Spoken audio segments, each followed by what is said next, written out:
Voices of Revolt. Speeches of Maximillien Robespierre. Volume I. Introduction.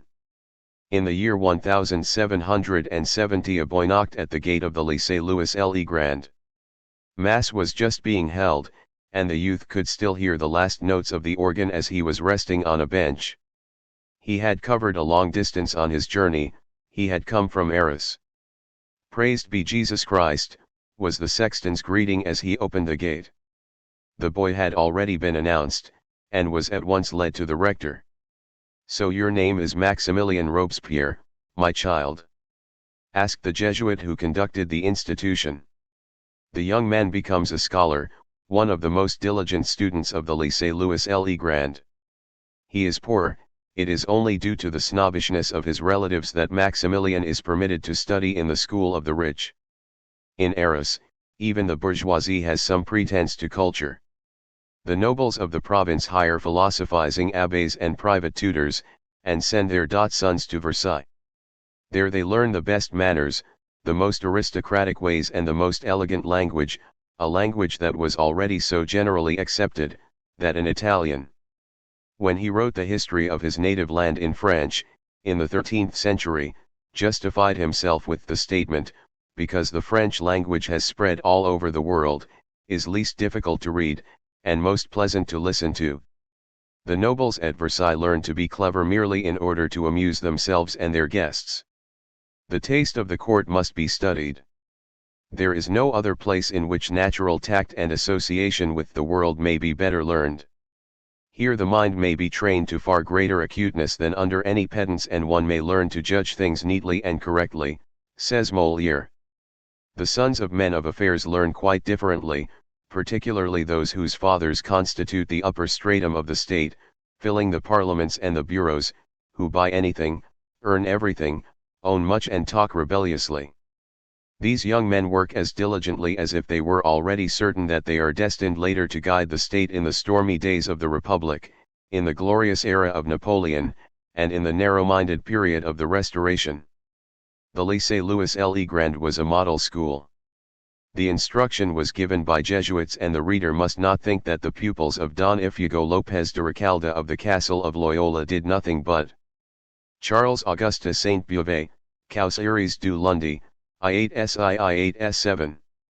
Introduction 11. Pray the Paternoster with the sons of the bourgeoisie. Far from it, the Jesuits spoke the jargon of the times. They had been infected with the new pagan goddess of reason, and their favorite citation from the unwieldy books of the Church, in which everything may be found, was the words of St. Thomas. There is an order based on reason for the general weal. 2. The spirit of this school is that of classicism. The current of discontent, the opposition inherited by the sons of the bourgeoisie from their fathers, since the days of Philip of Valois, is handed down in the schools, and the opposition chooses the words and the spirit of classicism. While during the Renaissance the marble treasures of antiquity that had been buried by the Christian barbarians were again dug out and regarded as a revelation, one now sought in the texts of Tacitus, of Lucretius Carus and Cicero for points of contact to unite the ancient republican culture of the Romans with the new culture unfolding under the bourgeois republic. Again ancient Rome arises to give life to a new generation. 8. The maxim uttered by Racine: when a young man becomes the general maxim, under a king who is a burgher, all the burghers become kings. These rich youths do not loquacer, this sole creative genius of Rome, the last genius produced by the ancient world, which continued to move in his orbit until its final dissolution.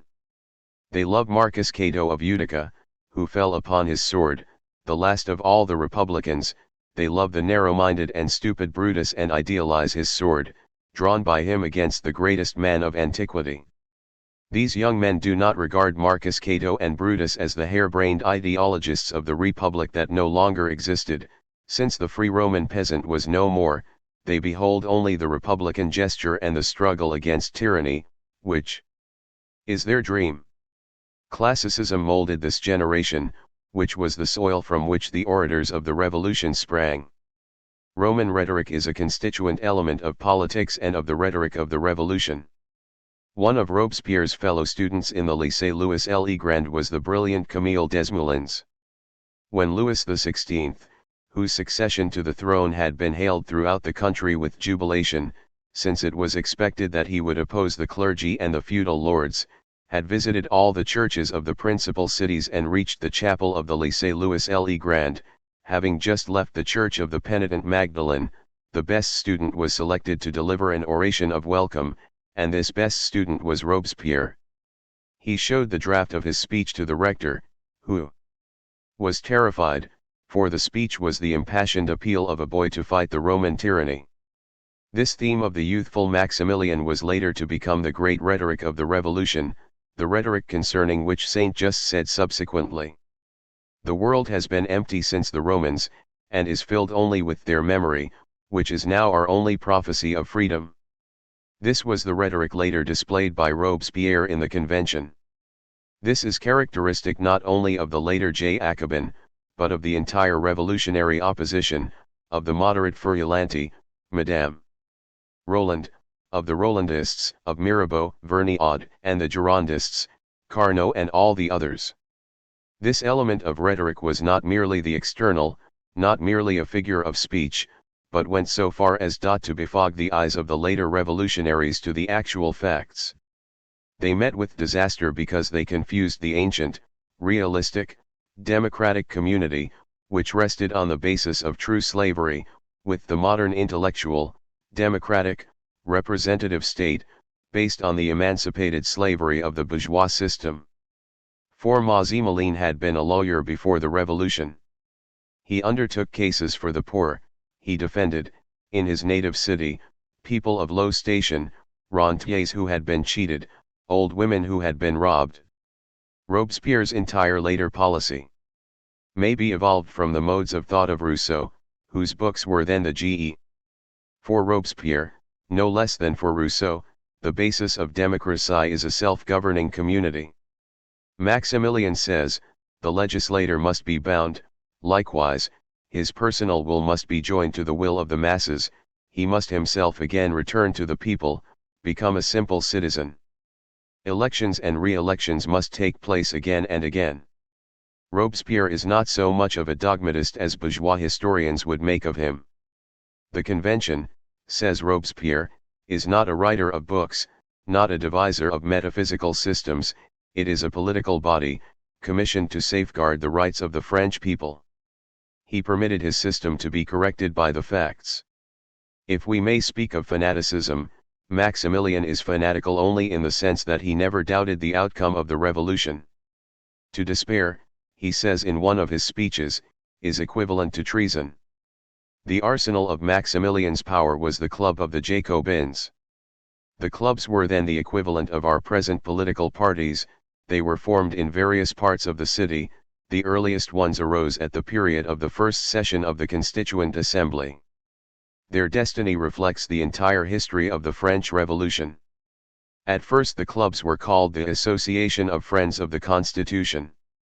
And all shades of the National Assembly were represented in them. The later course of the revolution caused them to split again and again. The revolution is not a single act of terror, but a process in which the class struggle unfolds in the form of a struggle for power between the various class strata, a struggle assuming the most accentuated forms. After the block of absolutism, anchored and sanctified in centuries of habit, was overthrown by the execution of the king, the parties struggled for power as the representatives of various class interests.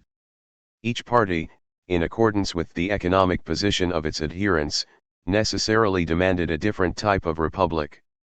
We must here make clear in advance that it is a bourgeois revolution of which we speak. The point was the economic emancipation of the large-scale bourgeoisie, of merchant and industrial capital, the first form of capital to develop the tendency to the formation of surplus value. This class, and with it also the exclusively intellectual stratum of the bourgeoisie, is the spiritual source of the French Revolution, if we are justified in regarding the spiritual phalanx which embraces that intellectual movement known as the bourgeois enlightenment, as the lever of the revolutionary forces, the consciousness and the conscience of the evolution. This spiritual phalanx, however, is only the expression of an immense economic fact. The economic maturity and superiority of the bourgeoisie, which was rich in capital, as opposed to the decaying feudal system, which was a process of economic and moral dissolution. The most consistent representative of the line of evolution of these economic forces and necessities that had been conjured up by the Revolution, was the party of the Girondists, the representative of the commercial and trading bourgeoisie, which had sent its leaders Broussat and Roland from Lyons to represent it. They called themselves the Patriots, the Virtuous, the True Revolutionaries. APD expressed their indignation when the revolution set in motion the lower estates, the mass of the Paris artisans and workers, and incited them to bloody riots in the prison and street fights. Revolution for the bourgeoisie, by reason of its class situation, has very definite limits, but the drove classes, the masses of workers and peasants, can only favor and demand a single indivisible republic, and complete freedom. Their leader was Marat, the friend of the people. They were the TME executors of the revolution, whose aid was at first necessary to the bourgeoisie, but against whom the bourgeoisie was then obliged to set very definite limits on the left, and ultimately to proceed with great brutality. Between these two extreme classes were the petty bourgeoisie, represented in the convention by the petty bourgeois intelligentsia led by Robespierre and Danton. TPR. The vacillating figures of the revolution, they stand between the parties, they have no sharply defined economic strata behind them. Ideologically, they stand close to the Girondists, but it is their misfortune that, although externally they are more radical than the Girondists, they cannot, being petty bourgeois and intellectuals, have any economically clear and attainable goal. They constitute the rigid mental phalanx of the revolution, the revolutionaries on principle, having a different motive, therefore, than the Girondists, the truly virtuous and pure revolutionaries. And of them Robespierre is the most austere, the most truly virtuous, the disciple of Rousseau, the Roman, equally radical and inexorable both as regards the right and the left, and as regards those ambiguous figures who would endanger and defile this moral principle of the revolutium virtue and reason. Thus, as an incorruptible, he proceeds even against his friend Danton, likewise against Hébert, the anarchistic, ultra-left, representative of the petty bourgeois intellectuals, who, in Robespierre's opinion, was endangering the revolution by his atheistic radicalism, which antagonized the peasants and the unenlightened in general. Robespierre's reign of terror, however, was directed in the first place against the Girondists, who wished to limit the revolution and the republic in the sense of the economic interests of the large-scale bourgeoisie, and who were even suspected of conspiring together with the royalist generals, Lafayette, for instance, because they needed them in order to put through their definitely bourgeois republic against the common people. This was treason against the austere principle of the revolution, which was the object of Robespierre's solicitude, and their heads fell. But the Girondists did not fail to make use of their strong economic background in the industrial cities of the provinces. The insurrections in La Vendée come to their aid. This is the moment when revolution shifts to counter-revolution, a shift brought about by the most powerful and therefore victorious party, a party guiding the destinies of the revolution, a party which, after its victory over absolutism, is obliged to limit itself on the left against a further prosecution of the revolution. By the lower strata. The fall of Robespierre on 9 Thermidor, J. Illy 27, 1794, was equivalent to counter-revolution, a victory of the bourgeoisie over the proletariat. The fall of Robespierre ends the existence of the Club of the Jacobins. Robespierre in the Club of the Jacobins. Robespierre is at the pinnacle of his power when he is president of the Constituent Assembly, chairman of the Jacobins, and the most important head of the Committee of Public Safety.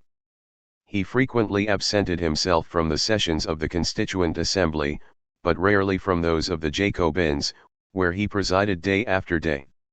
He never proposed any measures in the convention, never sectioned any motions in the Committee of Public Safety, unless such measures had been previously discussed at the Jacobins. Having attained the culmination of his power, he attempted to guide the Jacobins of the Province Centrale from his stronghold in Paris, and demanded from them their talents, their men. The Jacobins exercised an illegal control over all the representatives of the convention. This right was never constitutionally provided in any regulation, but exclusion from the Club of the Jacobins was equivalent to a letter of introduction to the guillotine. Without the support of the Club of the Jacobins, Robespierre was a nobody. Without it he had no power at all. Only in combination with it can we understand his importance.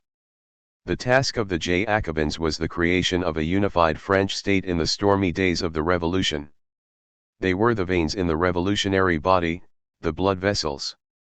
When centrifugal forces threatened to disrupt France altogether, they, a unified state within the state, saved the revolution. Robespierre's relation to all the other parties of the convention can best be understood after a study of the transactions of the club. It would be ridiculous to believe that Danton was overthrown by Robespierre, or that Robespierre had worked intentionally for the destruction of Danton. The Dantonistes had long lost their power when they were finally overthrown. They had long been excluded from the Club of the Jacobins. Only at the very end, when history had already done its work, did Robespierre decide to let Danton fall. The Club of the Jacobins had its regular cleaning day, i.e., every member had to answer certain questions. What were you before the revolution? What did you do during the revolution? What was the size of your fortune before 1789? How much have you now? 5. These were the most formidable and generally feared occasions. When Danton and Camille Desmoulins appeared before the cleaning up committee, several members took the floor to demand their exclusion. Fabre d'Eglantine even has a voice shout, "To the guillotine with him." Robespierre then rose to demand that the name of the man who had suggested the guillotine for Danton be stricken from the list of the Jacobins, and defended Danton in the most eloquent words. He said, "No one has the right to speak against Danton without proofs. Anyone that speaks against Danton must first show us that he has placed as much courage, as great talents and as much energy in the service of the revolution as has Danton. I am not identifying myself with him, I am not praising him. How far should we get if every man unknown to the revolution thus far, every man who has done nothing for the revolution, may accuse men like Danton? If Danton is accused, I consider myself also as accused." Anyone defended by Robespierre in such terms was safe. The affection of the Club of the Jacobins for Maximillien may be judged by the occasion of his illness, during which period no session of the Jacobins was opened without a preliminary report on Robespierre's health. The affection for him may be measured by the thousands of letters which he received daily from the most remote corners of the Republic, and finally, it may be measured by the hatred of Allied Europe.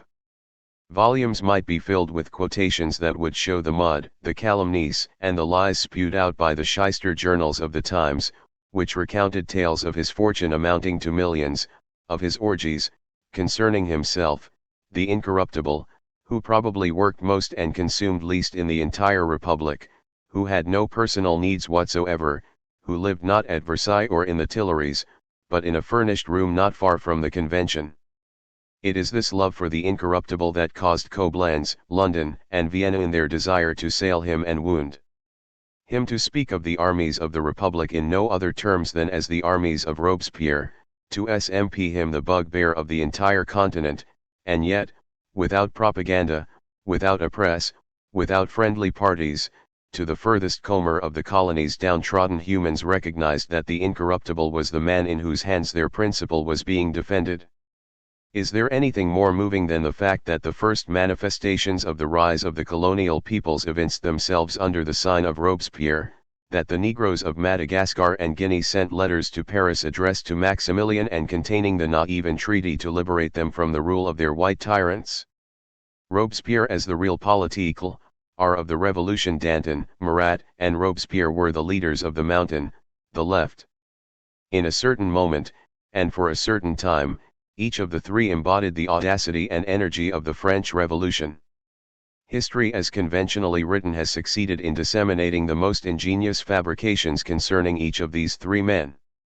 Legend relates that Danton was the good-natured, cheerful man, the Mirabeau of the Paris streets, who was basely and vilely consigned to the scaffold by the ambitious Maximillien. According to the same fairy tale, Marat was the diseased Dremonic paralytic, who twice, J-Day would send forth from his cellar the demand that the populace bring him the heads of 500 aristocrats before evening, and finally, Robespierre is represented as the fanatic and tyrant who dreamed of being an absolute ruler, who had one man after the other murdered off, until the same fate finally overtook him. Danton alone is somewhat idealized and arouses some sympathy among these pygmy souls. Above all, he is said to have been engaged in a constant struggle with Robespierre, who was like a tiger turned man. Of course, all three are represented as dreamers, as persons with imaginative leanings, who were caught in the bloody intoxication of politics and revolution. Yet it is perfectly apparent that no men were ever obliged to govern a country in a more difficult situation, a more terrible plight, and that no leaders ever brought any nation, under such a catastrophe of the most elementary forces, to such real successes. In so short a period of time, as did the dictators of the Committee of Public Safety, first under the leadership of Danton, and then under that of Robespierre. We shall give a few examples of Robespierre's practical policy. Louis XVI had been obliged to appoint the Gironde d'Ist Roland ministry. The result of the elections had given this party a majority. The conflict with Europe was now apparent to all eyes. The leaders of the party of the Girondists, being the representatives of the commercial and industrial cities of France, of the rising Third Estate in the state, which was waging a struggle of many decades against the Fouriers allied with the king, declared, once they had attained power, that the revolution was over. But they beheld the violently surging forces of the country, the newly arising problems, and they believed that they might consolidate their rule and the existing stage of the revolution by resorting to the war against Austria, which was inevitable in any case. It must not be forgotten that the bourgeoisie of the large cities was traditionally opposed to Austria, and that nothing had made Louis XVI so unpopular as a marriage with the Habsburg princess, Marie Antoinette.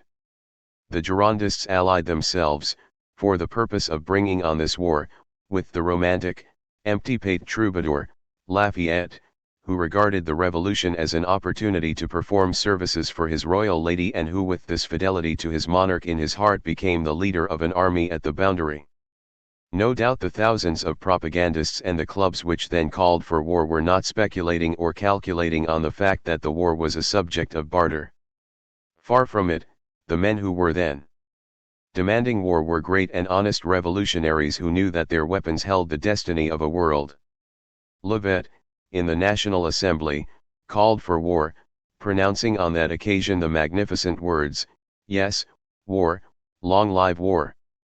France shall take to arms at once. You say that the coalition of all the tyrants against us is a fact, I so much the better for the world. At once, as quickly as lightning, let the thousands of soldiers who are citizens take arms against all the fortresses of feudalism. Let their victorious advance be terminated only by the end of slavery. We shall surround the palaces with bayonets, but into each lowly hut we shall bring a translation of the rights of man." 6. In the heat of an impassioned speech, Robespierre on one occasion defined the enthusiasm of the French Revolution in the following terms: "Indeed, gentlemen, it does state this absolute irresistible feeling, this profound aversion to tyranny, this enthusiasm for the oppressed, this great and profound love for mankind, without which no revolution can be anything else than a frightful crime annihilating a previous crime. Yes, indeed, we have the ambition to found the first republic in the world, we have the ambition to produce that which no man has ever produced before." 7. No doubt the feelings of the Girondist Levet were those of the Jacobin Robespierre. Yet, Robespierre was right in not desiring a war at this moment. He was the only man to oppose himself to the enthusiastic militant current of the revolution at that moment. On January 2 NU/R 792, he delivered 2 courageous addresses in the Jacobin Club. Robespierre later declared that the Rolandists had begun the war on instructions from abroad and made against Brissac and Madame Roland, the formidable accusation, M. Roland, the husband and minister, was only the wife's shadow. She was the leader of an entire party and ended on the guillotine, that they had declared war in order that the Emperor of Austria might be freed from the necessity of declaring war himself, in other words, to give the Emperor the pretext he wanted, thus committing a great crime against the revolution. Robespierre was wrong in believing that the men of the year R792 were acting in understanding with the Austrians. We must lay something to the account of rhetorical exaggeration.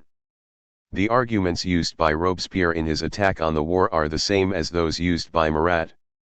Maximillien denounced the war as a weakening of the revolution.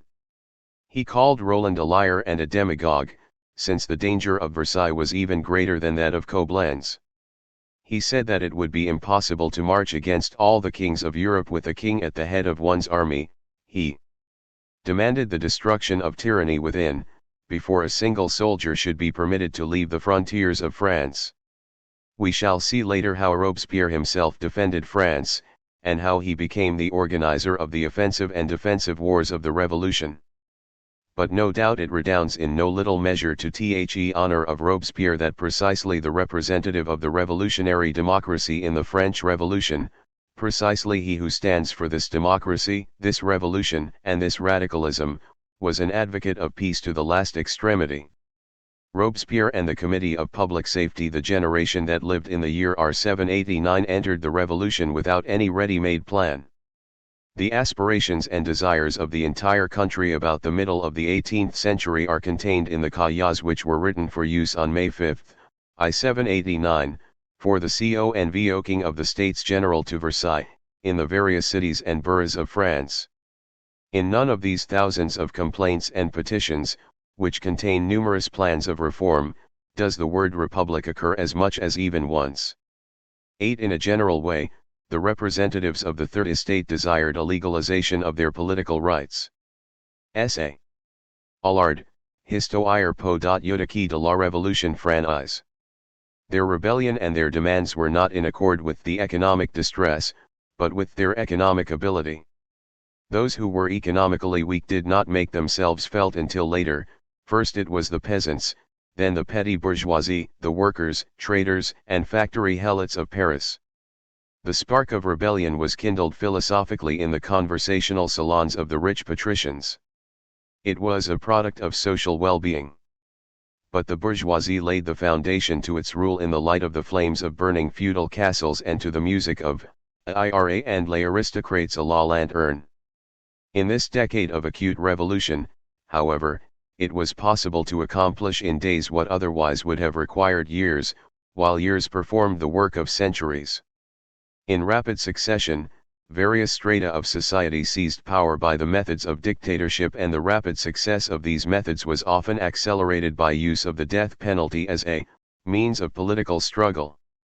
It is not possible to deny that in this swift stream of events each party, ch faction, had its illusion. Nor is it difficult for us to grasp that each event assumed an aspect different from that which its active protagonists had wished. The Feuillants, the moderate monarchists, enthusiastically advocated a peaceful, moderate monarchy. The Girondists dreamed of a republic of wages, the left Jacobins of a sovereignty of the poorest strata of the population, the Hébérists of a republic safeguarded by an equality of possessions, and each of these factions went to the scaffold with its illusions, embracing death in a complete faith in the correctness and immortality of its ideas. And yet, the entire significance of the revolution was achieved after 4 decades of the most confused and contradictory struggle. A united France, the great nation, the bourgeoisie had consolidated itself. But this is not the only result to be noted on a national or an international scale. It is self-evident that the domination of the Jacobins, as well as the domination of Robespierre, embraced within it the entire illusion of the petty bourgeoisie. But it also bears within it the elements of a new society. The revolution shot beyond its goal, and that which lay beyond its goal is not mere insanity. This advance is rather the beginning of the new revolutionary principle, namely, it is that which the proletariat has inherited from the French Revolution. Robespierre's demands were taken over by Babeuf in his conspiracy of equals, It was further disseminated by Buonarroti, it became a constituent part of French socialism, it became the ideological basis of the revolutions of 1830, 1848, 1870. 9. It was critically annexed by Karl Marx, and thus Robespierre and the Jacobins are a part of the tradition of the EP Buonarroti, Observations sur M. Robespierre. Revolution, as Marx says, they are an element in the New World Order. Revolutionary statesmen may attain, in the study of the French Revolution, a plastic vision of the disintegration of a nation into various parts and the birth of a new unit from the debris. The Committee of Public Safety, this engine of the revolution, this all-fructifying center of energy, without which there is no doubt that counter-revolution would have come out victorious, is also not the result of a ready-made plan, but, on the contrary, each cog of this machine was fashioned by the events of the day and only later became a portion of a unified organism. When the Committee of Public Safety came into being, 2/3 of France was occupied by enemies, the coastlines were blockaded by the English fleet, the cities in rebellion, and a rebellion led by the Gironde d'Oulogne and Brest surrendered the keys to these cities to the king, and Danton, who was the head of the first Committee of Safety, was planning to negotiate with the enemy, while Robespierre was of the opinion that negotiation under these circumstances would be equivalent to the beginning of the end. Danton was overthrown in the convention. Robespierre assumed leadership. It is an error to believe that the Committee of Public Safety tyrannized the convention, that the convention led only a shadowy existence. The Committee of Public Safety was appointed by the convention, regularly. Reported to the convention, it was the executive and the legislative function in one. The members of the convention governed throughout the provinces as commissaires, levied armies, supervised the generals, and appointed the various committees with dictatorial power. Within the country, two enemies were crystallizing against the convention, the moderates and the ultra-revolutionaries, the latter led by Hébert. The ultra-revolutionaries sabotaged the convention and turned their efforts against the Committee of Public Safety. They did not accuse Robespierre directly, but rather the other members of the convention. Robespierre defended this institution. All the measures of the convention that led to practical results may be traced back to Robespierre. He attacks particularly the ultra-lefts for their sabotage against the authority of the Committee of Public Safety and for their anti-religious policy. The fable writers of history have made a sort of superbans of Robespierre, a Buddha of the goddess of reason. They have failed to understand his entire ecclesiastical policy. France was a country of peasants, and the exaggerated anti-clerical policy of Hébert, the violent declamations, of the rabid former Prussian citizen Anacharsis Klotz, who declared himself to be a personal enemy of Jesus Christ, could do nothing else than throw the peasants into the camp of the counter-revolution. Maximillien said that anyone attempting to use force in order to prevent religious worship was a more dangerous fanatic than the priest who carries out a ceremony. He was obliged to fight Hébert, and in those days a fight meant life or death. Hébert and his adherents went to the guillotine. It had been declared that Sanson, the hangman, was a monarchist. No doubt he had beheaded Louis XVI, but it was only by way of a discharge of the duties of his office, and the chronicles of the times relate that the hangman on the Place de la Revolution went so far as to strike Hébert several times in the face before beheading him. Yet not only Sanson, but also the remaining Feuillants, monarchists, the Girondists, the Dantonistes, and particularly Desmoulins, intoned songs of triumph when the cart bearing the ultra-revolutionaries was on its way to the guillotine. They recognized that the Héberists were revolutionaries and now began to tum their praises to Robespierre, believing that the Committee of Public Safety would now move more and more to the right. Robespierre understood this and announced to the Dantonistes in several speeches that the necessity of the struggle against Hébert had been a measure of self-defense, and THIRD the Republic would be able to defend itself against the right as well as against the left. When Danton said a few words in favor of Fabre d'Eglantine in the convention, he was treated to the remark, from the left, that any man who trembles now is guilty. The Dantonistes became the defenders of all the fatigued. Danton proclaimed that the revolution must not overstep its own goal. He, the former initiator of the Revolutionary Tribunal, he, at a certain moment the incarnation of the resistance to the foreign foe, now spoke of conciliation and was approaching the faction of the rights closer and closer.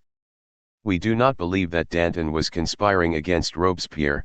In fact, Danton showed very little activity of any kind during the last few months of his life.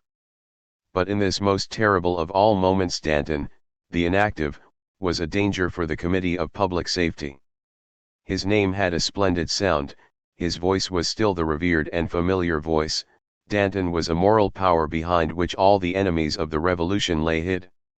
The left in the Committee of Public Safety was ceaselessly demanding the heads of Danton and his friends from Robespierre.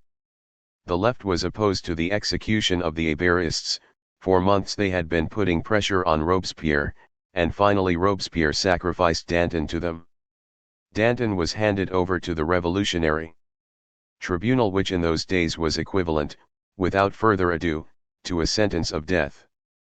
But in all this bloody litigation it must not be believed that the terror came from above, except for the terror practiced by certain individual persons. During this period, the terror was dictated from below. In the winter of 1793, with famine raging in Paris, the masses were ready to see traders and speculators in every corner. The convention was besieged day and night by delegations demanding the institution of the terror, the sending out of armies of requisition, each of which was to be accompanied by a portable guillotine. The Girondists should be sent to the guillotine and the 10,000 women who had signed the petitions for mercy should be murdered at once. Robespierre was at that time chairman of the convention and opposed this madness. He said, "The point for us is not only to murder, but to gain the victory by this means." Owing to his authority, to the boundless confidence the masses had in him, he succeeded in saving thousands from a certain death. He declared that it was necessary to organize this paroxysm of rage, to mold it into talents and energies to be put into the service of the revolution. Against the will of the convention he then saved 83 members of the right side of the House from certain death. The convention about to draw up its indictment, and only Maximillien's speech saved them from the voyage to the guillotine. In the Committee of Public Safety, Maximillien had not only a left opposition, but also a right opposition. The surviving members of the Committee of Public Safety, Carnot, and particularly those who later, under the Empire, and even under the Bourbons, made a success of things for themselves, succeeded in blackguarding Robespierre. As Napoleon says, he is the scapegoat of the revolution. Carnot particularly maintained that Robespierre had had no great influence on the course of military events. This is untrue. Robespierre received and promoted generals, gave daily directions, performed the same work as Carnot, besides supervising Carnot, and particularly was suspicious of the generals, being suspicious of military power in any case, and, as he declared almost daily, feeling that a victorious army might become a danger to the Republic. He delivered prophetic speeches in which he declared that the present struggle was a struggle of self-defense, and that the Republic as such would prefer peace. No military dictatorship would have been possible while Robespierre was alive. He worked 18 hours daily. From 8 to 12 in the morning there was the session of the Committee of Public Safety, from 1 to 6 in the afternoon, the session of the Convention, from 7 to 12 in the evening the session in the Jacobins. The various committees then went on all night. In the course of this labor, Robespierre succeeded in gathering a host of men about him. The enemies and friends of the Republic recognized that he was its head. If he is accused of seeking the dictatorship, we must point out that he himself best answered this accusation when he asked where was his private army, where were his treasures and his intrigues, and found no one to answer his question. His treasures were the 7 francs found in his possession after his death, his army was the devoted battalions of the Republicans, and his intrigues were reflected in the fact that he was perhaps the only head of the revolution who belonged to no clique, to no salon, to no caucus. He could give account of how he had spent each moment of the day, For every moment in his work meant a further step in the advance of the armies at the boundaries against the European coalition. The ninth thermometer in the session of the convention held on the day on which Maximilian was overthrown, the cowardice and avarice of the trading elements had joined hands. It was no longer possible for them to bear the glances of the incorruptible. To destroy Robespierre was equivalent to annihilating the Republic. The men standing to the left of Robespierre did not understand this fact. They desired revenge for Hébert, but Maximilian's grave became their last resting place also. The direct object aimed at by Maximilian, the Republic of Virtue, was a utopia, but just as there may exist in the realm of thought utopias far more real than the most pregnant thought of the proudest and most self-complacent realpolitiker, so history presents cases of utopians whose domination bequeaths more to those who follow than does the domination of the most consolidated and most carefully calculating realpolitiker. Only this Republic of Virtue had been able to withstand the allurements of peace, of corruption, and compromise. When the powers of the past, the royalists, united with the powers of the future, the elements of the bourgeois republic liberated by the revolution, to overthrow Maximilian in the session of the convention held on 9 thermometer, a member of the convention shouted, "Robespierre, it is Danton's blood that chokes you." Maximilian did not grow pale and terrified, as is reported by the chroniclers. Instead, he answered, "Where were you when Danton was sentenced, you cowards?" He himself demanded the indictment that meant his death. All the intimate friends of the incorruptible Saint-Just, Le Bas, the younger Robespierre, the lame Couthon, arose and demanded that they also be indicted. All were arrested. The town council of Paris declared itself in permanent executive session and came out for Robespierre. Up to the last moment Robespierre did not wish to lead the town council in a struggle against the convention. The convention had gathered forces from the provinces in Paris. Maximilian hesitated, the insurrection of the town council was suppressed, the decent bourgeois society, those who had become rich in the revolution, who had devoured the juiciest morsels for the past 4 years, the purchasers of the national estates, the profiteers on army contracts, the speculators, etc. These were the victors.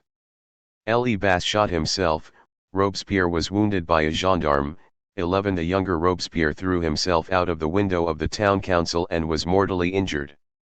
On the next day a cart trundled off to the guillotine. They are wounded and bleeding, masses of flesh rather than men. The hangman has very little to do. This cart on its way to the guillotine is a symbol. The men of the Committee of Public Safety, the friends of Robespierre, died fighting. They accepted death as they had accepted the blows of fate, serious and fighting to the last breath. All the homes of the wealthy in Paris revealed their wealth on the day of 9 thermometer. The gilded rabble put in its appearance, the ladies of the good and new society celebrated the death of the fallen men with orgies and surrounded the death cart with wild gestures of delight, for this cart was bearing to the guillotine the first revolutionary government of the world. It was a generation of youth, which had grown up in the nation's greatest days. Saint-Just, the youngest of these republicans doomed to death, was 27 years old, the oldest was 37 years of age. The royal family had left Paris in the night between June 20 and 21, 1791. An immense excitement took possession of the population of the city, great masses of people surrounded the Legislative Assembly. The Assembly attempted to take measures to pacify the population. All the clubs in Paris held meetings. On the same evening Robespierre delivered the following speech, which was published in number 32 of the Revolutions de France et de Brabant, which was Desmoulins's newspaper. Citizens, I am not one who would regard the flight of the king as a frightful event. This day might have become the fairest in the annals of the Republic, and the saving of the 40 millions we have to pay for the support of this royal individual might perhaps be the smallest of our benefactions. But in order to make June 20th a happy day for us, the Legislative Assembly would be obliged to take entirely different measures from any it has thus far adopted. The king has not chosen a bad moment for his decision. The king feared the national veto of the legislature and chose for his flight that M.O. meant in which the treasonable priests are about to lead all to the attack on the constitution, the fanatical edicts of the 83 departments. He has chosen the moment when the Emperor and the King of Sweden are meeting at Brussels, in which the harvest is being gathered in France, and in which he believes he can make us all starve, with the assistance of a small group of bandits with incendiary torches in their hands. Yet all these are circumstances that do not terrify me. Even if all Europe should unite against us, all Europe will be defeated. What strikes fear into my heart are the very facts that cause everyone else to feel confidence. The fact, for instance, that this morning, when his flight became known, all our enemies spoke the same language. The entire world is united, all wear the same countenance, and yet it is evident that when a king with an income of 40 millions annually, still in possession of all the resources of the country, bearing the fairest crown of all the world, that when such a king leaves everything in the lurch in this manner, it must be because he feels certain that he will be able to return soon. And this feeling of sympathy cannot be based on the emperor alone, or on the King of Sweden, or on the army of the Rhine, the army of our enemy, or on all the brigands of Europe, who are united against us. No, it is right here among us that the king must feel his security, must feel the strength that guarantees him a victorious return. We cannot explain his flight otherwise. You know that 3 million armed men would constitute an insurmountable bulwark of liberty, but you refuse to arm the men. There must be a powerful party, there must be great accomplices, powerful intrigues, and all these right here in Paris. I am afraid of this mask of patriotism now being worn by everyone. I am not expressing suspicions or insinuations, I am stating facts, and I therefore demand that the speakers who will follow me give their reasons for doubting these facts and advance evidence to disprove them. You all know the reminiscences left behind by Louis XVI. You remember how he sabotaged the points that were not to his advantage in the constitution that was passed, and what was his attitude toward those articles in the constitution that were so fortunate as to please him. Read the king's protest and you will understand the entire plot. In a short time the king will appear at the boundaries, he will be a member of the suite of the emperor, of the King of Sweden, of the Count of Artois, and of the Prince of Condé, and with him will be all the émigrés, all the deserters and all the brigands that will have been united by the common cause of kings. And then what will these gentlemen do? They will issue a patriotic manifesto and the king will declare, as he has declared 100 times already, my people may count on my affection. The advantages. 44 speeches of and loveliness of peace will be exalted and even liberty will find favorable comment. A compromise will be proposed with the émigrés, they will promise an eternal peace, amnesty, and fraternity, and at the same time the beads of the conspiracy will depict all over France, even in Paris itself, the terrible prospects of a civil war, and they will ask you all why you insist on fighting, why you insist on murdering each other, although we all have the same fraternal object. And Bender and the Prince of Condé will declare themselves to be patriots. What will you do then? You will do nothing. You have made no preparations, you have no army at the border and you will comply with the insinuations of your leaders, for at first you will not be asked to make any but insignificant sacrifices. Louis XVI has written to the Legislative Assembly to the effect that he is resorting to flight and the Assembly has resorted to cowardice, to a cowardly falsehood in order to misrepresent this situation. It Bass declared that the king has been abducted and in 20 decrees it regrets the monarch's fate. The Constituent Assembly might speak quite differently, if we had 3 million bayonets at our disposal. Do you wish further proofs that the Legislative Assembly has betrayed the interests of the nation? What are the measures it adopted this morning? Let us consider the principal ones. The Minister of War has continued to remain in his position, so have all the other ministers. And who is this Minister of War? The Minister of War has thus far persecuted all patriotic soldiers, has personally conducted the massacres among the Republican troops, and has given his protection to all the aristocratic officers. And who is the military committee that has been associated with the Minister of War?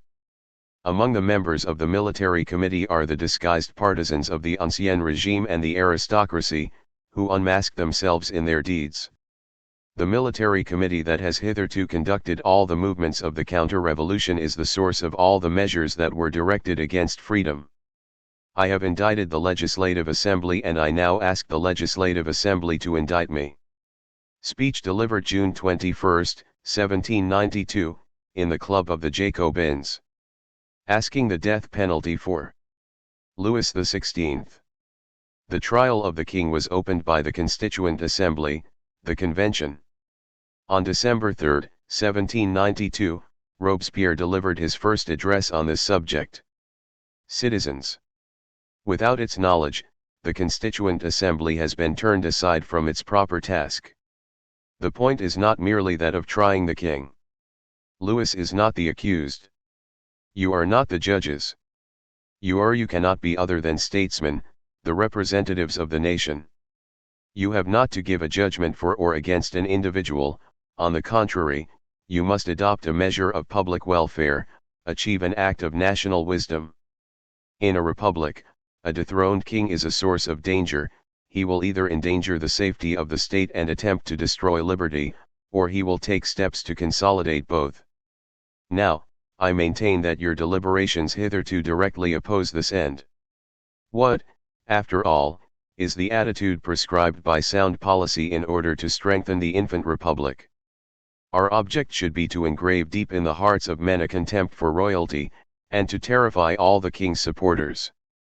Now, if you will present his crime to the world as a problem, his cause as the object of the most imposing, most painstaking, most difficult discussion that could engage the attention of the representatives of the French people, if you will thus place a great, incommensurable distance between what once he was, and the dignity of a plain citizen, you will have discovered the true secret of permitting him to remain a danger to liberty. Louis was king and the republic was founded. The question before you is disposed of by these few words alone. Louis was dethroned by his crimes. Louis denounced the French people as counter-revolutionaries. To conquer them he summoned the armies of the tyrants, his brothers. The victory and the masses have decided that it was he who was the rebel. Louis cannot be judged.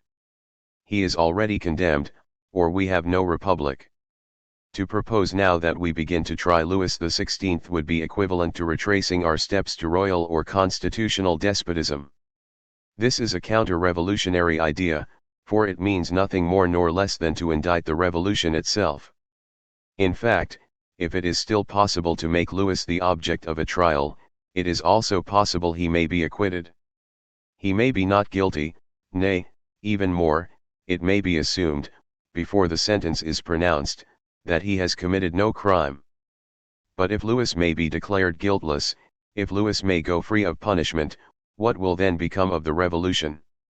If Louis is guiltless, all the defenders of freedom are liars, all those faithful to the king, all the counter-revolutionaries, are friends of truth and the defenders of oppressed innocence, all the manifestos, pamphlets, and intrigues of foreign courts, all these are merely legitimate and proper articles of complaint.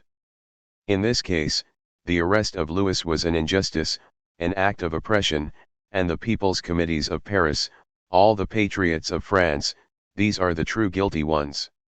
The trial of Louis XVI is an appeal of royalty to the Constituent Assembly. In affording an audience to the lawyer of Louis XVI you are opening the struggle of despotism against liberty, you are organizing the right of calumny and blasphemy against the Republic. 4. The right to defend the overthrown despot involves also the right to say anything in his favor that may be desired. You are giving a new lease of life to all the defeated factions, you encourage them, you inspire the defeated monarchism with new energy, you recognize the right to take sides for or against the king without let or hindrance. Nothing is more legitimate, more just, than that now all the defenders of royalty should appear on this platform to state their case. What sort of a republic is that whose very founders themselves summon the enemies of this form of government to defend themselves in the cradle of the republic itself? All the bloodthirsty hordes of foreign despotism are ready to wage war against us in the name of Louis XVI. From the recesses of his prison Louis fights us, and yet we still ask whether he is guilty, we still ask whether he may be treated as an enemy. I do not believe that the Republic is a word that can be trifled with, I do not believe that the Republic exists to be made sport of. The thing that is now being done is the best method of restoring the monarchy. The Constitution is invoked in defense of Louis. I shall not take up all the arguments, let me simply say, to be sure, the Constitution forbids everything you have done so far. Be sure of that, in fact, you have no right to hold the king a prisoner, on the other hand, he has the right to demand his immediate liberation, not to mention compensation. The Constitution condemns you. Act accordingly, gentlemen, prostrate yourselves before Louis XVI and crave his mercy. I, for my part, would be ashamed to trifle with these hair-splitting distinctions, I should leave this mode of treatment to the courts in London, Vienna, and Berlin. Such distinctions are a scandal. It is said this trial is a tremendous business, one requiring judicious and thoughtful treatment. But it is you who are giving it this great importance. In fact, it is you who have made a big thing of it, only you. What is so important about it? Are there any difficulties? No. Is it the persona involved? In the eyes of freedom there is no smaller individual. In the eyes of humanity there is none more reprehensible. This man can inspire only those with respect who stand even lower than he. Is it the necessity of the result, the fear of the result? Very well then, we should have only one more reason to accelerate the result. After all, what is the reason for these eternal discussions, and for your doubts? Are you afraid of injuring the feelings of the people? Know then, that the people fear nothing else than the cowardice and ambition of their representatives. The people are not a horde of slaves who are stupidly chained to the tyrant whom they themselves have overthrown. You urge that we consider public opinion, the general opinion? If this public opinion is mistaken, it is for you to correct it? Do you fear the kings allied against you? If you wish them to defeat you, you have only to give them the impression that you fear them. To be sure of suffering defeat, you need only to show some respect to the accomplices, the allies, of the fallen kings. Are you perhaps afraid of the foreign nations? If so, you are merely giving evidence of your belief in the existence of an innate affection for tyranny. What is the cause of your ambition to liberate mankind? How can you explain the contradiction involved in your belief that the nations who were not horrified at the proclamation of the rights of man would be shocked by the punishment of one of the greatest criminals?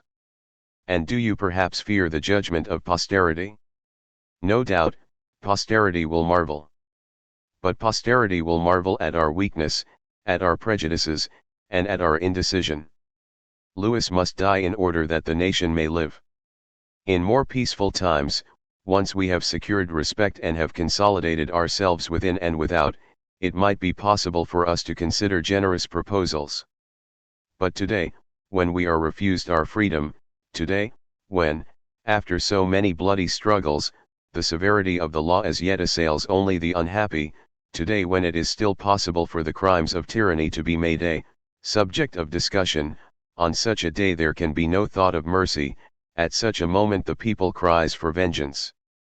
I request you to come to a decision at once concerning the fate of Louis.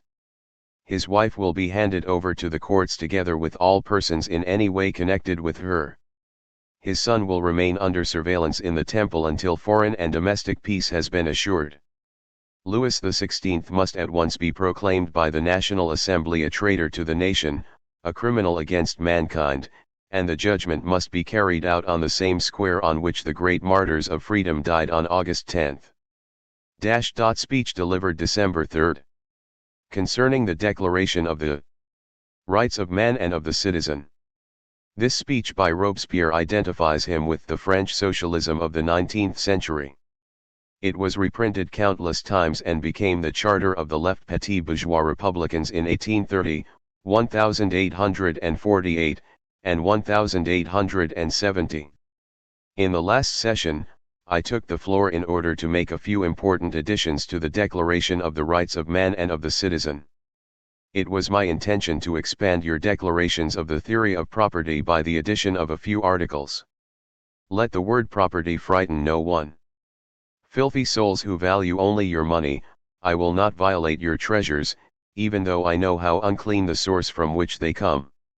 So let us establish the principles of law in good faith on property. We are obliged to do this the more, since the conception of property is enveloped in a dense mist by reason of the prejudices and the vices of men. Ask any on euro of these traders in human flesh what is property, he will show you the long coffin called a ship, in which men are packed together and chained, men who seem yet alive, and he will tell you, look at my property, I have bought it head for head. Question this nobleman who has goods and subjects, and who believes that the world will come to an end now that he no longer possesses them, and he will expound similar ideas on property to you. Question the members of the Capetian dynasty, and they will tell you that the most sacred property is the right of inheritance, that they have the ancient right of oppressing the 25 million persons now populating the territory of France, of destroying them, of treating them legally and monarchically according to their own royal whim.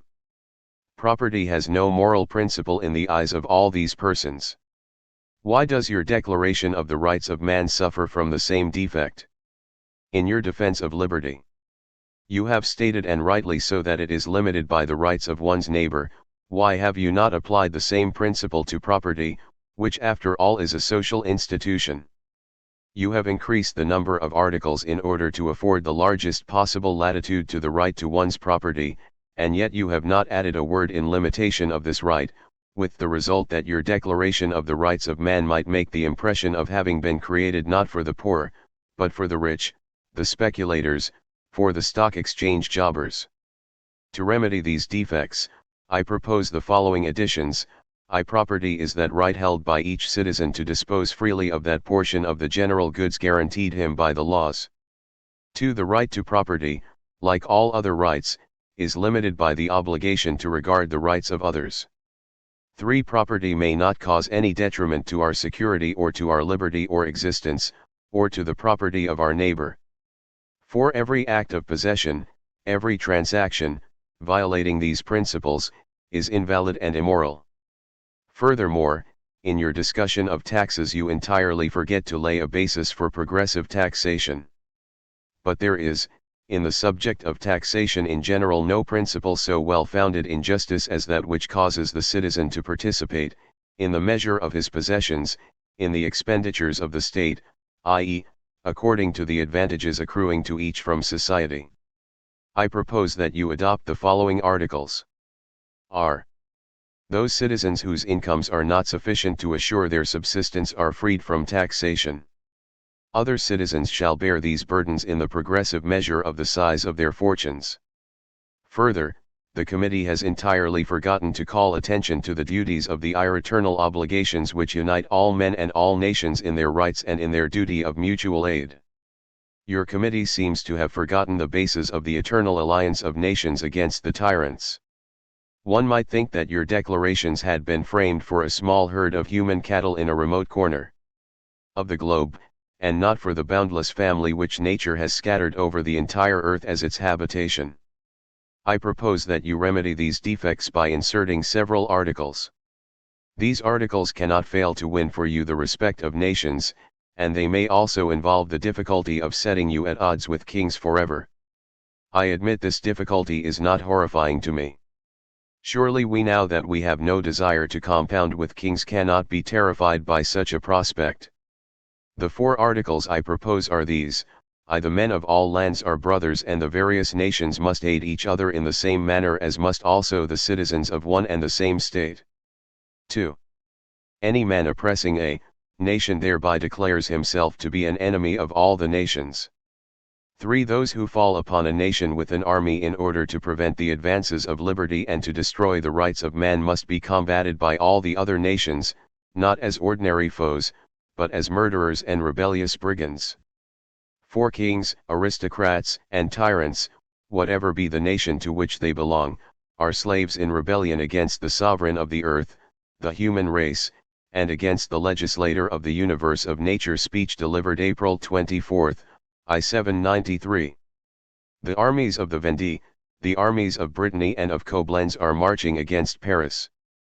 Parisians, the feudal masters, are arming themselves because you are the vanguard of humanity. All the great powers of Europe are equipping themselves against you, and all the base and depraved persons in France support them. We now know the entire plan of our enemies, and have means for our defense in our hands. I am not stating secrets to you, I am merely repeating the speech I delivered this morning in the convention. I declared this morning in the convention that the Parisians will march to La Vendée, and that on all the roads and in all the cities on our journey we shall gather friends and brothers, and that we must extinguish in a single blow all of them, all the rebels. All the friends of the Republic must rise in order to annihilate all the aristocrats in La Vendée. This morning in the convention I said that the rascals in La Vendée have allies in the very heart of Paris, and I demanded emphatically that the Parisian fighters who have home the terrible burden of the revolution for 5 years, a portion of whom will now take the field, that these Republicans must not lose their wives and children during their absence, at the murderous hands of the counter-revolution. And no one today dared in the convention to dispute the necessity of these measures. Parisians, let us hasten to meet the bandits of La Vendée. Do you know why La Vendée is becoming a danger to us? La Vendée is a danger because great precautions have been taken to disarm a section of the population. But we shall create new Republican legions, and we shall not hand over our wives and children to the daggers of the counter-revolution. This morning, in the convention, I demanded the destruction of the rebels from La Vendée, and I also demanded that all aristocrats and moderates should at once be excluded from the Paris sections, and I also demanded that these suspected persons should be jailed. We do not regard a person as a suspect merely because he was once a nobleman, a farmer general or a traitor. Those persons are suspects who have not proved their quality as citizens, and they shall remain in our prisons until such time as the war may be terminated victoriously. I asked money this morning in the convention for the sans-culottes, for we must deliberate in the sections, and the working man cannot deliberate and work at home at the same time. But he must pay for his task of guarding the city. I have asked millions for the sans-culottes of Paris.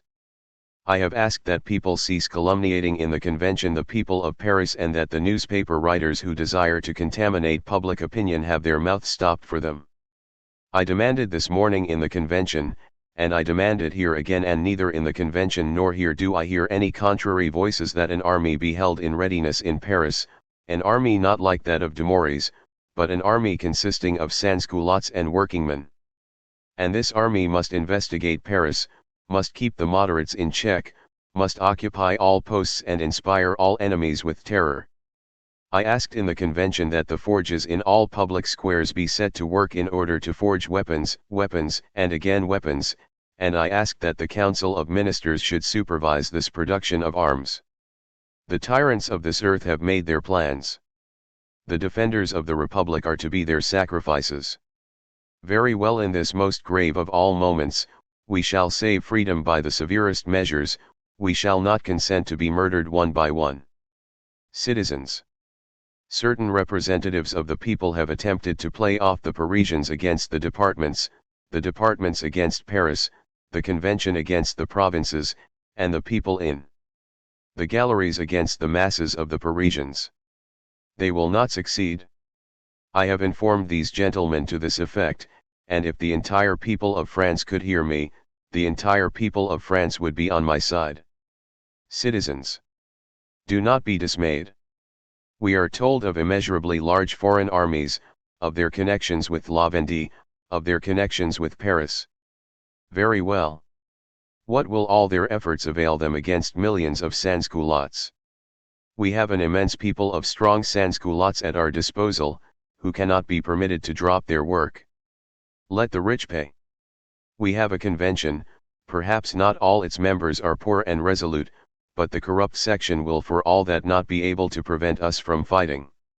Do you believe that the Mountain has not enough forces to defeat the adherents of Dumouriez, Orleans, and Coburg combined? Parisians, the fate of all France, of all Europe, and all humanity is in your hands. The Mountain needs the people. The people needs the mountain. And I brand the reports that the provinces are turning their arms against the Jacobins as fabrications on the part of our enemies. In conclusion, I demand what I demanded in the convention this morning, namely, that the Parisians shall be the revolutionary nucleus of the army, strong enough to drag the sans-culottes with them, that an army should remain in Paris in order to keep our enemies in check, that all enemies who are caught shall be placed under arrest, and that money must be confiscated from the rich in order to enable the poor to continue the struggle. Speech delivered May 8, 1793, in the Club of the Jacobins. Report on the principles of a revolutionary government. On 19 Vendémiaire, October 10, 1793, Saint-Just demanded, in the name of the Committee of Public Safety, that the Convention proclaim the government of the Republic as the revolutionary government up to the conclusion of peace. The following speech was delivered in motivation of this innovation, with which Robespierre was commissioned by the Committee of Public Safety. This speech was then posted publicly in all parishes by the Convention and by the Club of the Jacobins, and was brought to the attention of the Army of the Republic at home and at the front. Citizens, members of the Convention. Success induces the weak to sleep, but fills the strong with even powers of resistance. Let us leave to Europe and to history the task of lauding the marvels of Toulon, and let us arm for new victories of liberty. The defenders of the Republic will be guided by Cresser's maxim, and believe that nothing has been accomplished so long as anything remains to be accomplished. To judge by the power and the will of our Republican soldiers, it will be easy to defeat the English and the traitors. But we have another task of no less importance, but unfortunately of greater difficulty. This task is the task of frustrating, by an uninterrupted excess of energy, the eternal intrigues of all enemies of freedom within the country, and of paving the way for the victory of the principles on which the general will depends. These are the big tasks that you have imposed upon your Committee of Public Safety. Let us first demonstrate the principles and the necessity of a revolutionary government, after which we shall describe those factors that aim to paralyze the birth of such a government. The theory of the revolutionary government is as new as the revolution itself, from which this government was born. This theory may not be found in the books of the political writers who were unable to predict the revolution, nor in the law books of the tyrants. The revolutionary government is the cause of the fear of the aristocracy, or the pretext for its calumnies. For the tyrants this government is a scandal, for most people it is a miracle. It must be explained to all, so that at least all good citizens may be rallied around the principles of the general will. The goal of a constitutional government is the protection of the Republic, that of a revolutionary government is the establishment of the Republic. The revolution is the war waged by liberty against its foes, but the Constitution is the regime of victorious and peaceful freedom. The revolutionary government will need to put forth extraordinary activity, because it is at war. It is subject to no constant laws, since the circumstances under which it prevails are those of a storm, and change with every moment. This government is obliged unceasingly to disclose new sources of energy to oppose the rapidly changing face of danger. Under constitutional rule, it is sufficient to protect individuals against the encroachments of the state power. Under a revolutionary regime, the state power itself must protect itself against all that attack it. The revolutionary government owes a national protection to good citizens, to its foes it owes only death. Is the revolutionary government, by reason of the greater rapidity of its course and the greater freedom of its movements than are characteristic of an ordinary government, therefore less just and less legitimate? No, it is based on the most sacred of all laws, on the general will and on the ironclad law of necessity. This government has nothing in common with anarchy or with disorder, on the contrary, its goal requires the destruction of anarchy and disorder in order to realize a dominion of law. It has nothing in common with autocracy, for it is not inspired by personal passions. The measure of its strength is the stubbornness and perfidy of its enemies. The more cruelly it proceeds against its enemies, the closer is its intimacy with the Republicans, the greater the severities required from it by circumstances, the more must it recoil from unnecessary violations of private interests, unless the latter are demanded by the public necessity. If we were permitted a choice between an excess of patriotism and a base deficiency in public spirit, or even a morass of moderation, our choice should soon be made. A healthy body, tormented by an excess of strength, has better prospects than a corpse. Let us beware of slaying patriotism in the delusion that we are healing and moderating it. By its very nature, patriotism is energetic and enthusiastic. Who can love his country coldly and moderately? Patriotism is the quality of common men who are not always capable of measuring the consequences of all their acts, and where is the patriot to be found who is so enlightened as never to err? If we admit the existence of moderates and cowards who act in good faith, why should there not also exist patriots in good faith, who sometimes err by excess of zeal? If, therefore, we are to regard all those as criminals who have exceeded the limits of caution in the revolutionary movement, we should be obliged to condemn equally the bad citizens, the enemies of the Republic, as well as its enthusiastic friends, and should thus destroy the stoutest props of the Republic. There could be no other outcome than that the emissaries of tyranny would be our public prosecutors. In indicating the duties of the revolutionary government, we have also pointed out the spots in which it is endangered. But the greater its power, the freer and swifter its actions, the more must they be subjected to the test of good faith. The day on which such a government falls into unclean and perfidious hands is the day of the death of the Republic. Its name will become the pretext, the excuse of counter-revolution, its strength will be the strength of venom. The establishment of the French Revolution was no child's play, it cannot be the work of caprice and carelessness, nor can it be the accidental product of the coalition of all the individual demands and of the revolutionary elements. Wisdom and power created the universe. In assigning to men from your own midst the terrible task of watching over the destinies of our country, you have placed at their disposal your abilities and your confidence.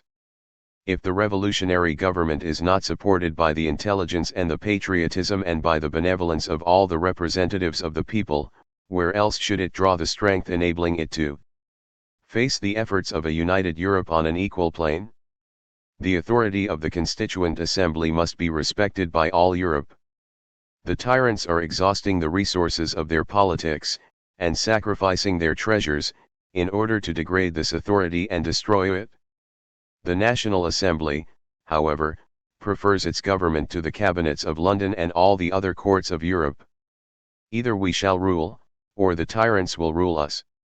What are the resources of our enemies in this war of treachery and corruption waged by them against the Republic? All the vices fight for them, the Republic has all the virtues on its side.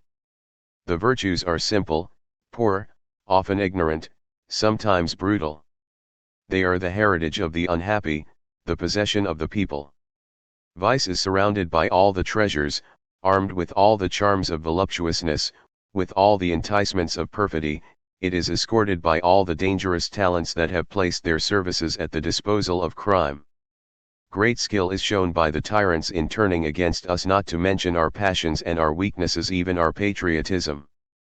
No doubt the germs of disunion which they sow among us would be capable of rapid dissemination if we should not hasten to stifle them.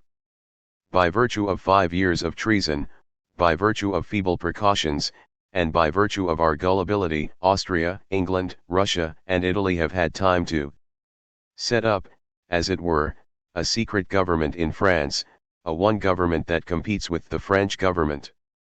They have their secret committees, their treasures, their agents, they absorb men from us and appropriate them to themselves, they have the unity that we lack, they have the policy that we have often neglected, they have the consistency which we have so often failed to show. Foreign courts have for some time been spewing out on French soil their well-paid criminals. Their agents still infect our armies, as even our victory at Toulon will show. All the bravery of our soldiers, all the devotion of our generals, and all the heroism of the members of this assembly had to be put forth to defeat treason. These gentlemen still speak in our administrative bodies, in the various sections, they secure admission to the clubs, they sometimes may be found sitting among us, they lead the counter-revolution, they lurk about us, they eavesdrop on our secrets, they flatter our passions and seek even to influence our opinions and to turn our own decisions against us. When you are weak, they praise our caution. When you are cautious, they accuse us of weakness. Your courage they designate as audacity, your justice as cruelty.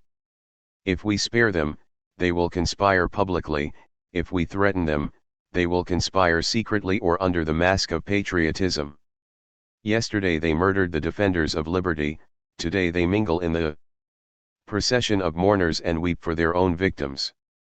Blood has flowed all over the country on their account, but we need this blood in the struggle against the tyrants of Europe.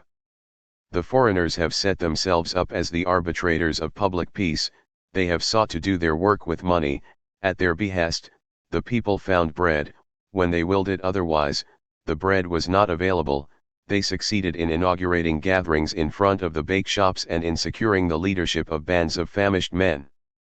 We are surrounded by their hired assassins and their spies. We know this, we witness it ourselves, and yet they live. The perfidious emissaries who address us, who flatter us, these are the brothers, the accomplices, the bodyguard of those who destroy our crops, who threaten our cities, massacre our brothers, cut down our prisoners. They are all looking for a leader, even among us. Their chief interest is to incite us to enmity among ourselves. If they succeed in this, this will mean a new lease of life for the aristocracy, the hour of the rebirth of the federalist plans. They would punish the faction of the Girondists for the obstacles that have been placed in their way. They would avenge themselves on the mountain for its splendid spirit of self-sacrifice, for their attacks are aimed at the convention. We shall continue to make war, war against England, against the Austrians, against all their allies. Our only possible answer to their pamphlets and lies is to destroy them. And we shall know how to hate the enemies of our country. It is not in the hearts of the poor and the patriots that the fear of terror must dwell, but there in the midst of the camp of the foreign brigands, who would bargain for our skin, who would drink the blood of the French people. The Committee of Public Safety has recognized that the law does not punish the great criminals with the necessary swiftness. Foreigners, well-known agents of the Allied kings, generals besmirched with the blood of Frenchmen, former accomplices of Dumouriez and Custine and Lamarliers have long been in custody and are yet not executed. The conspirators are very numerous. It is far less necessary to punish 100 unknown, obscure wretches, than to seize and put to death a single leader of the conspirators. The members of the Revolutionary Tribunal, whose patriotism and rectitude can for the most part only be praised, have called the attention even of the members of the Committee of Public Safety to the deficiencies in the laws. We propose to you that the Committee of Public Safety be entrusted with the task of introducing a number of innovations in this connection, with the purpose of strengthening and accelerating the band of justice in its procedure against intrigues. You have already commissioned the committee, in a decree, to this effect. We propose that you create the means by which its judgments may be accelerated against foreigners and against generals conspiring with the tyrants. It is not enough to terrify the enemies of our country, we must also aid its defenders. We ask that favorable conditions be created for the soldiers who are fighting and dying for liberty. The French army is not only a terror to the tyrants, it is the glory of humanity and of the nation. In their march to victory, our Victoria.s warriors shout, "Long live the Republic!" They die under the swords of the foe, with the shout, "Long live the Republic!" On their lips, their last words are preens to liberty, their last gasps are exclamations of homage to their country. If the leaders of the army were as valiant as our soldiers, Europe would have been defeated long ago. Any measure adopted in favor of the army is an act of national gratitude. What we have done thus far for the defenders of our country and for their families seems far too little. We should increase the allowances 1/3. The immense resources of the Republic permit it, our country demands it. We have also ascertained that the invalids, as well as the widows and children of those who have died for their country, are often injured by the formalities of the law, and by the indifference and ill favor of subaltern officers. We demand that they be aided by official advocates, who will assist them in attaining their rights. For all these reasons, I ask that the Convention adopt the following measures. I, the public prosecutor assigned to the Revolutionary Tribunal, shall at once draw up articles of indictment against Dietrich Custine, the son of the general condemnea by law, Disprolus, Byron, Barthélemy, and all the other generals and officers who were connected with Dumouriez, Custine, Lamarjérès and Houchard.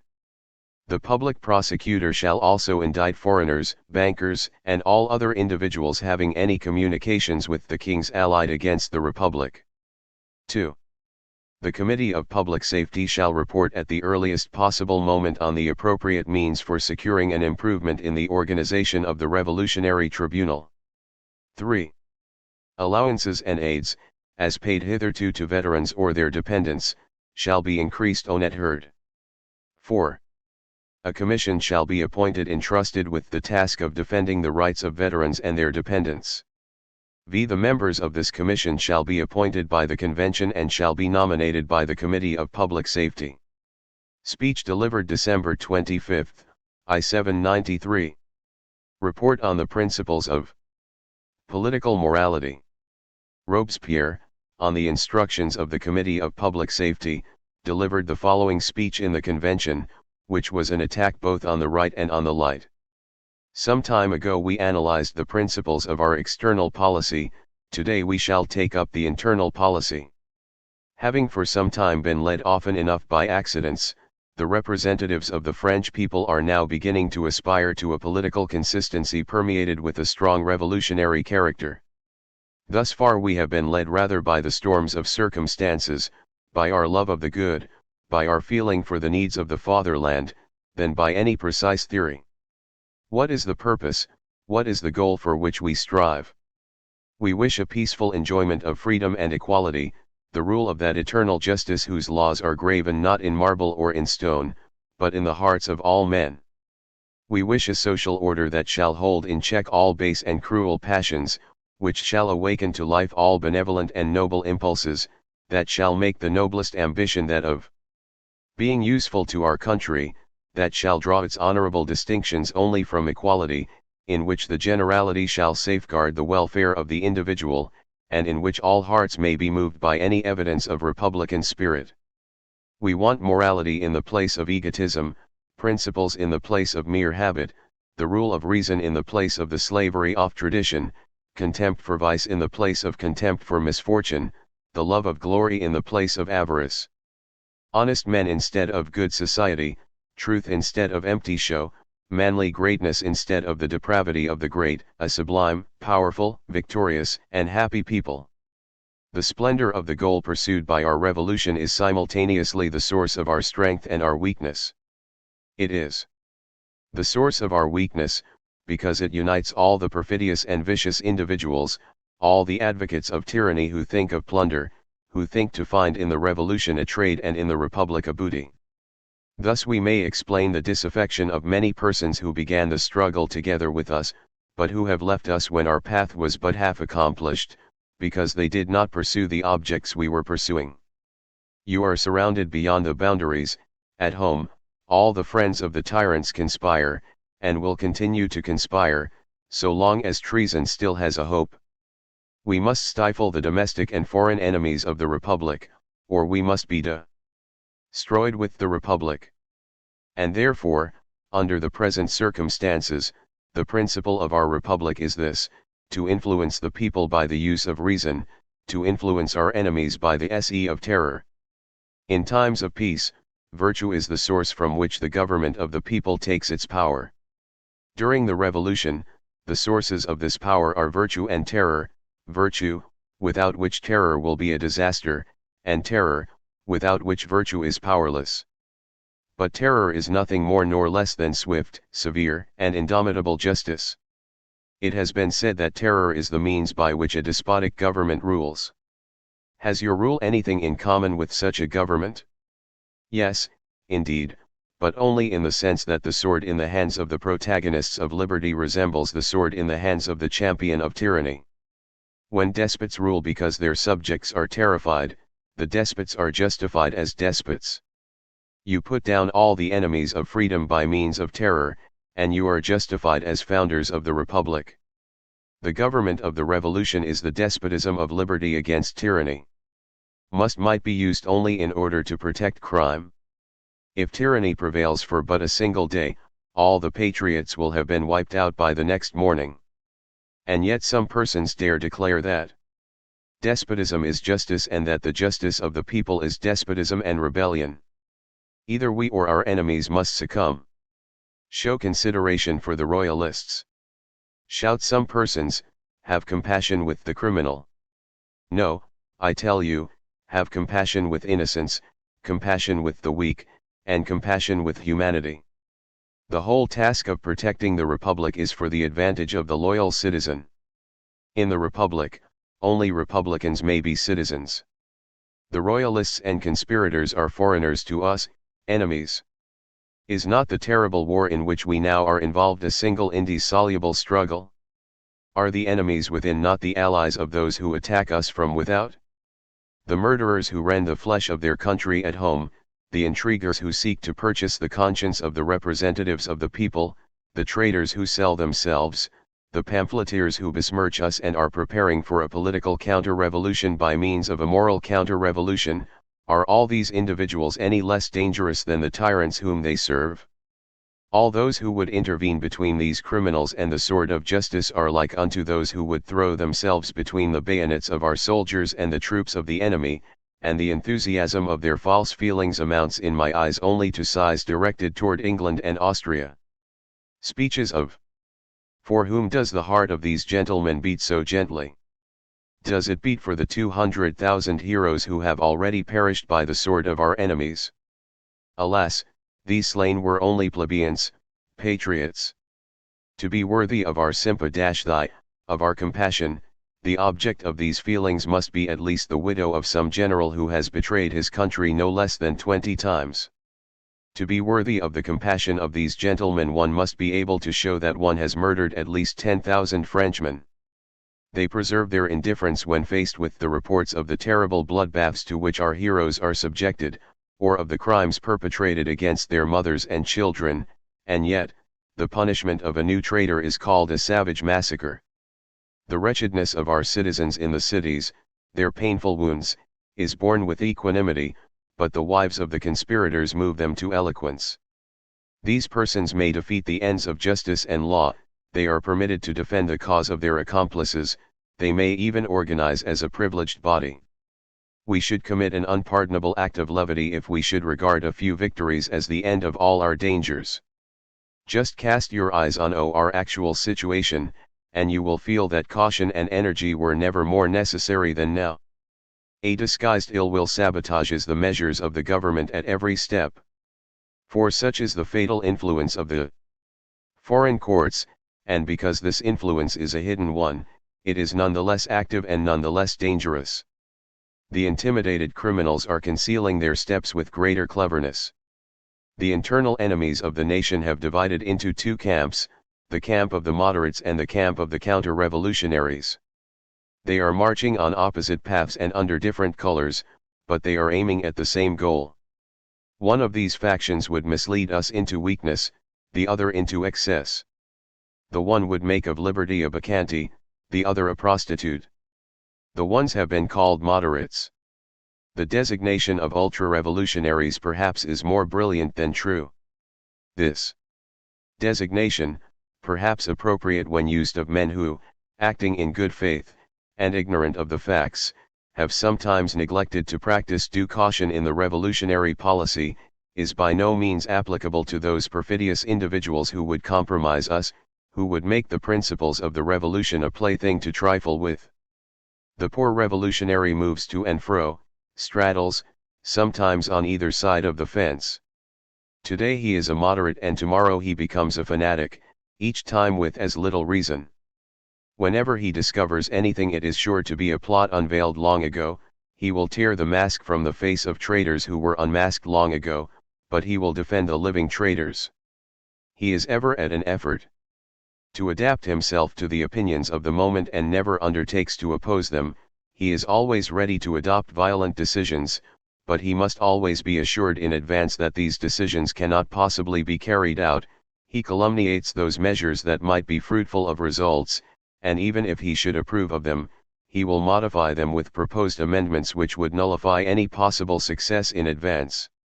Above all, he is very sparing in his use of the truth and resorts to it only as a means to enable him to lie the more shamelessly. High-sounding resolutions find him all fire and flame, but only so long as these resolutions have no real significance. Above all, he is indifferent on any subject that is of importance at the moment.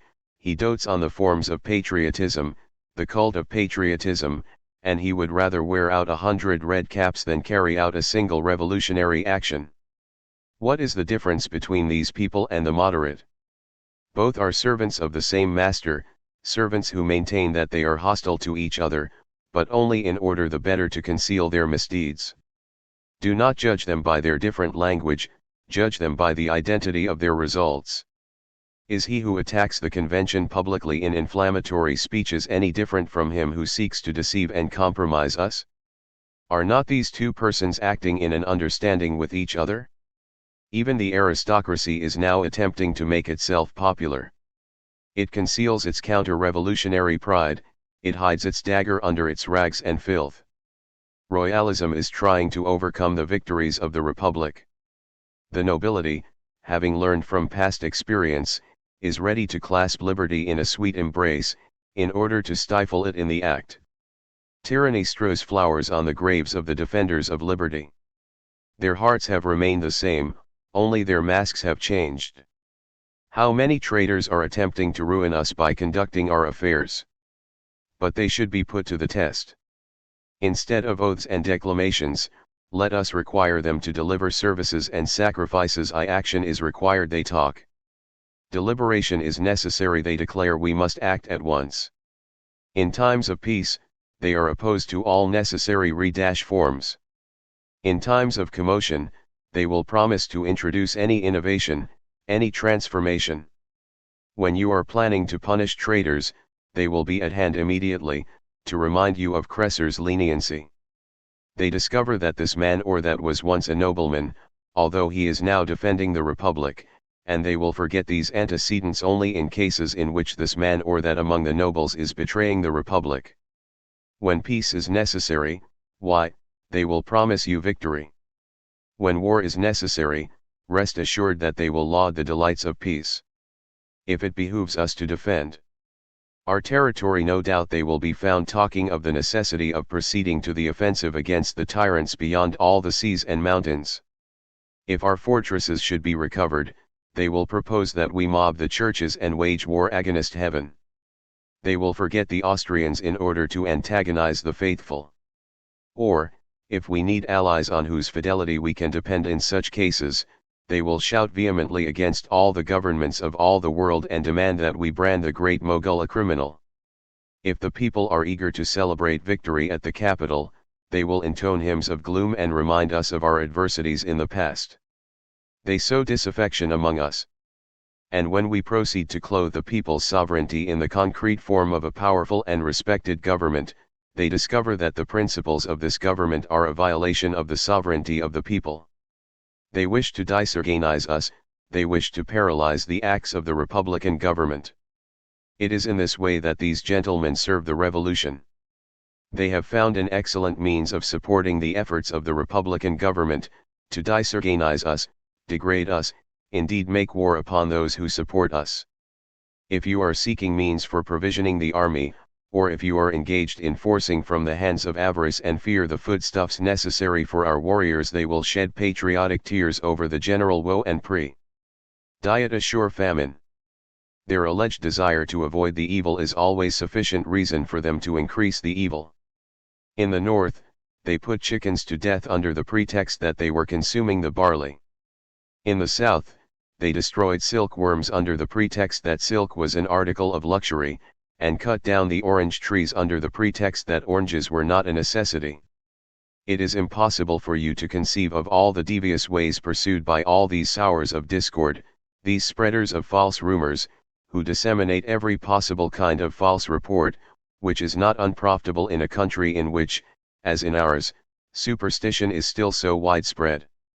The domestic situation of our country demands your entire attention. Remember that it is our duty simultaneously to make war against the tyrants of all Europe, to keep fed and equipped an army of our 200,000 men, and that the government is obliged ceaselessly to keep down with due energy and caution all our internal foes, as well as to repair all our defects. Speech delivered February 5, I 794. Report on the external situation of the Republic. Robespierre became a member of the Committee of Public Safety on July 26, 1793. A few months later he was instructed to report to the Convention on the external situation of the Republic. This speech was translated as a manifesto into almost every European language, was distributed in great quantities and read aloud in all the communes of France, as well as to the army. In this speech, Robespierre maintained that the Girondist cabinet had intentionally involved France in a war with all of Europe for the purpose of destroying the Republic. There was no doubt that Robespierre was wrong in this opinion. The Gironde has many sins and mistakes on its conscience, many of its members were outright traitors, but to speak of a desire on the part of the Gironde to sell France would not be a mere exaggeration but an absolute untruth. Robespierre was in the opposition to war at first, and denounced the war, but later, precisely at the time when he delivered this speech, he was the soul of the national resistance against the foreign enemy, and the real deliverer of France, the Republic, and the Revolution. It is now time to tell all those so weak in intellect that they will not understand, and all the simpletons who pretend to be ignorant of the facts, that the French Republic is a fact and that the victories and the nations of despotism are only temporary phenomena. It is also time for our allies to feel confidence in our caution and in our fate, and it is time that all our enemies may no longer have any doubts as to our might or our courage. The French Revolution has shaken the world. The soaring flight to liberty of a great people was naturally displeasing to the kings who live about us. But to proceed from such displeasure to a declaration of war, to an establishment of the monstrous alliance of powers hostile to us, this was indeed a long journey. Those fighting against us have no common interest and only the policy of two powerful countries, only an alliance with the French king himself, has rendered possible the creation of this federation. The treason of many conspirators in our own country was necessary before this alliance so full of contradictions could come to life. It is now known to all the world that the policy of the London cabinet gave a mighty impulse to our revolution. London's plans were extensive.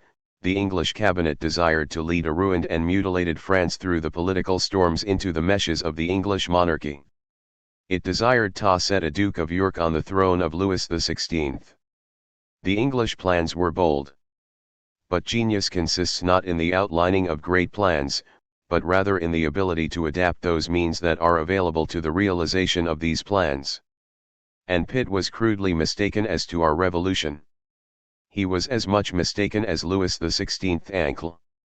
The French aristocracy and the AJL made their mistakes, because they felt nothing but contempt for the masses of the French people. Being too immoral to believe in the virtues of the revolution, too backward to venture a step into the future, the English king's minister was far behind his century. All the facts of the situation have hitherto jeopardized his plans. He has learned that all the forces thus far sent against us by him and his allies have been annihilated. He has seen the destruction of Necker, of the Orleans, of Lafayette, of Weymouth, of Dumouriez, of Custine, of Brissot, and of all the other little pygmies of the Gironde, one after the other. The French people has thus far been able to dispose of all these intrigues.